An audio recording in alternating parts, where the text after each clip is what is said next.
Hi, greetings and salutations.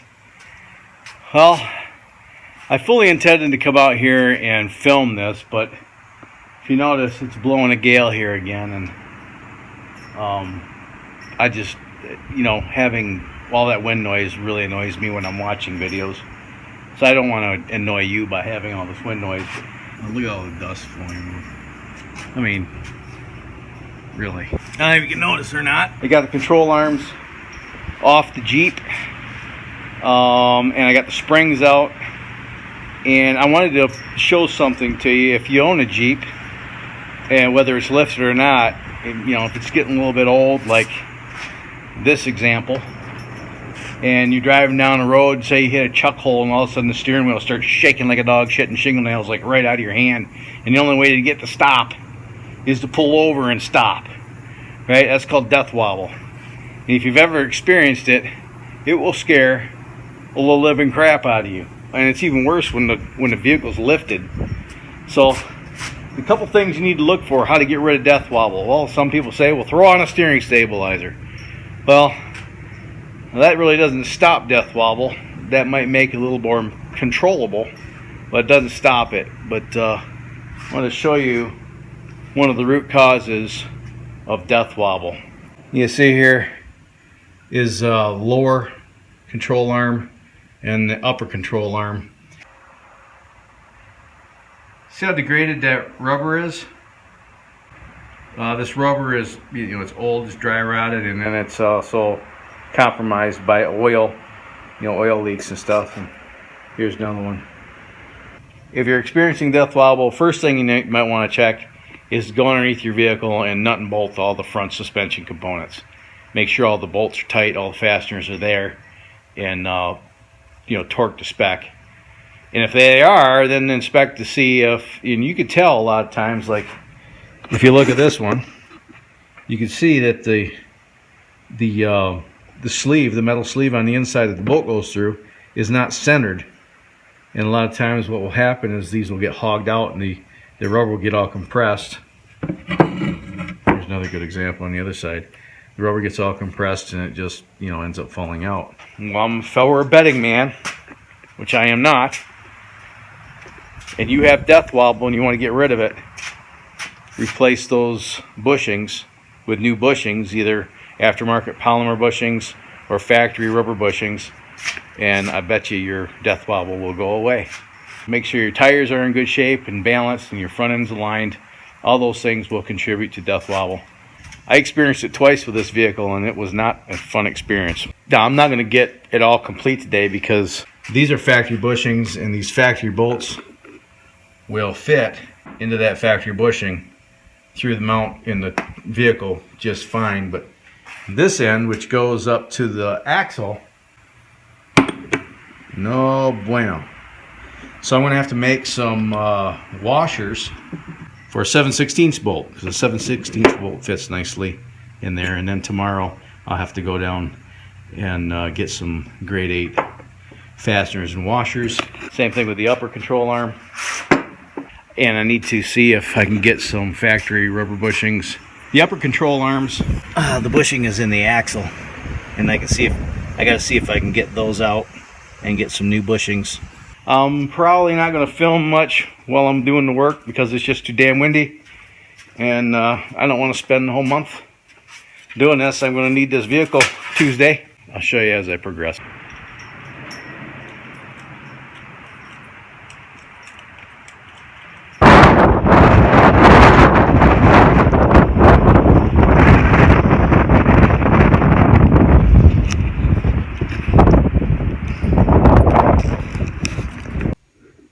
Bueno, no bueno. Bueno, no bueno. Bueno, no bueno. Muy bueno. I ordered a new bushing for the driver's side upper control arm that goes on the axle, and that'll be here tomorrow. And I did put on the drag link. No, what the hell is that? I put that thing on. So right now, this side needs to go towards the driver's side ½ an inch. So I'll do that tomorrow after I get the upper control arm in.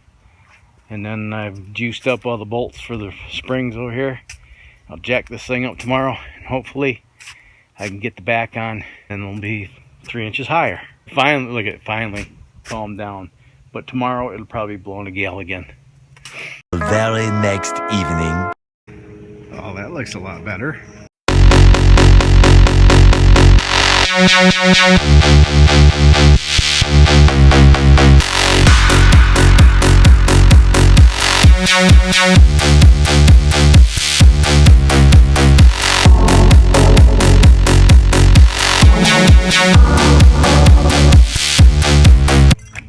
So I didn't get any video today. I wrapped this thing up about 4:30, 5 o'clock. Been working on it all day. Most of the day yesterday. They didn't give me... What the heck?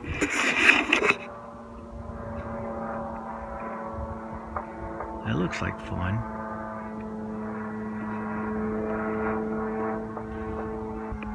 Probably go deaf, but... Bye, Felicia. I'll be right back. A few moments later. Okay, a couple of things that I need to do yet. I butchered together the little extension for the sway bar end link. Oh, ouch, my knees. I need to get extended brake lines yet. The one in the back was really too short for even a 3-inch sitting level, so I took the clip off. The retaining clip that holds the line onto the bracket on the frame, I pulled that off, and that allowed me to extend that line a little bit so it doesn't rip the freaking rubber hose. That would not be good. And then I got shock extenders for the back on order. They'll be here in a few days. So I can't really do any wheeling because the factory shocks are at almost full droop right now. They're probably about an inch maybe of up travel left in them. I have that truck bar all the way in, and according to my measurements, it still needs to go that way 1/4 of an inch. I don't know if I'm going to fuss over that. Came out here, started to do, it was, oh geez, it was noon before I buttoned up that front end, so I had to use 7/16 grade 8. I went and got grade 8 bolts, and I had to wait till today to get them because Home Depot doesn't sell 7/16 grade 8 bolts, and Tractor Supply doesn't sell 7/16 grade 8 bolts. So I had to wait until the other hardware store opened here in town. And then to add insult to injury, got up this morning and went to go make some coffee. And I was filling up the coffee pot. And also water pressure was pretty low. And we were having some issues over the last couple of days with low water pressure. Yeah, so I went out and checked the well head. It was at 20 pounds and it wasn't building pressure. Went and checked it this morning. 20 pounds wasn't building pressure, so I flipped open the relief valve to see if it was actually pumping any water, and it went no water. Well's running, you can hear it run, no water coming out about the hole. Either my well point is calcified and plugged, or the well pump itself is dickered, which is at the bottom of the well. I don't even know how deep that well is. Or my well has run dry. Well, I don't think my well has run dry because I saw my neighbor out washing his RV this morning.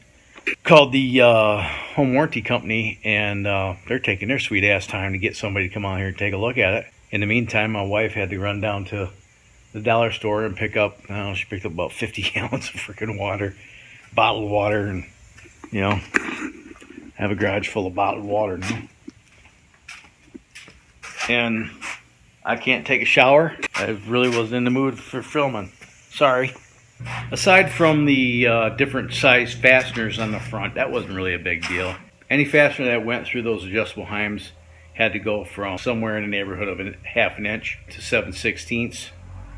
So the other obstacle that I came up against was the rear bolts that hold the leaf springs on to the shackle. This particular Jeep came equipped with a factory Mopar trailer hitch assembly, and that was installed at the factory after the rear suspension assembly was installed onto the vehicle.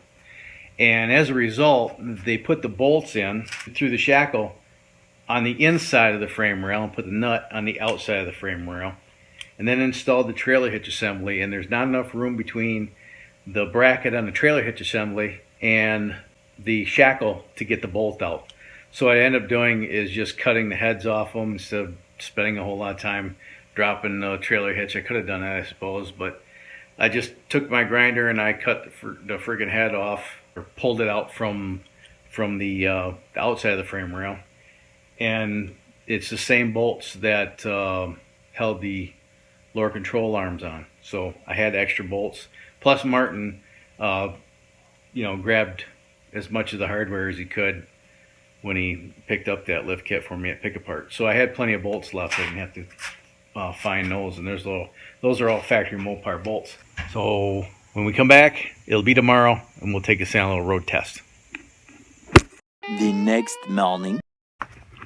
We kill two birds with one stone.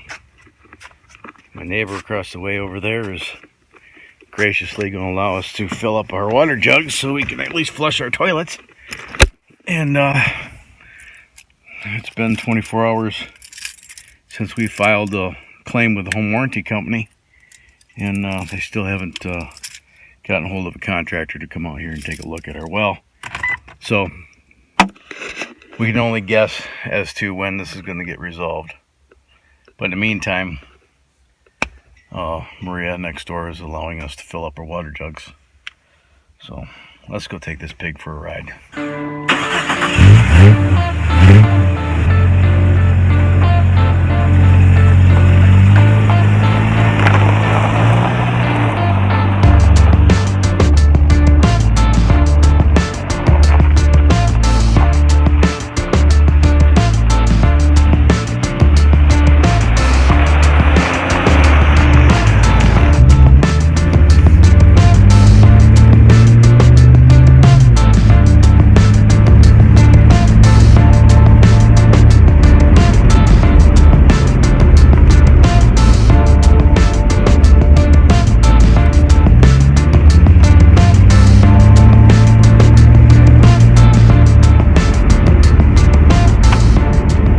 There is some vibration down low that probably has something to do with the pinion angle, so I'll have to make some adjustments there. I got my water. I'm ready to go back home and try to get this issue resolved with the well.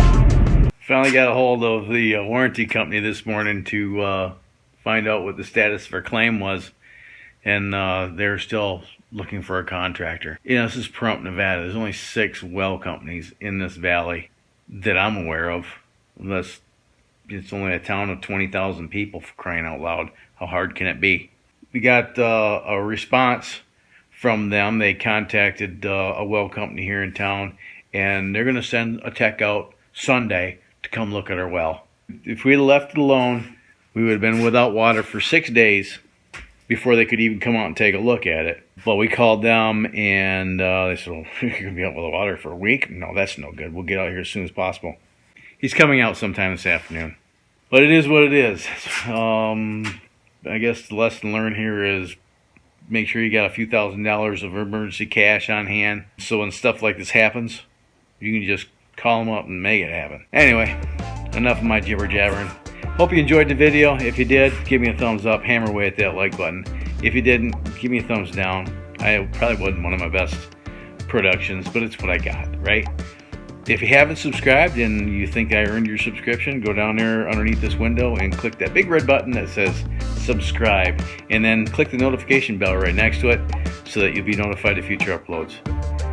Share this with your vast social media network, and as always, you have fun, stay safe, shoot straight, keep your powder dry, and have a splendid day.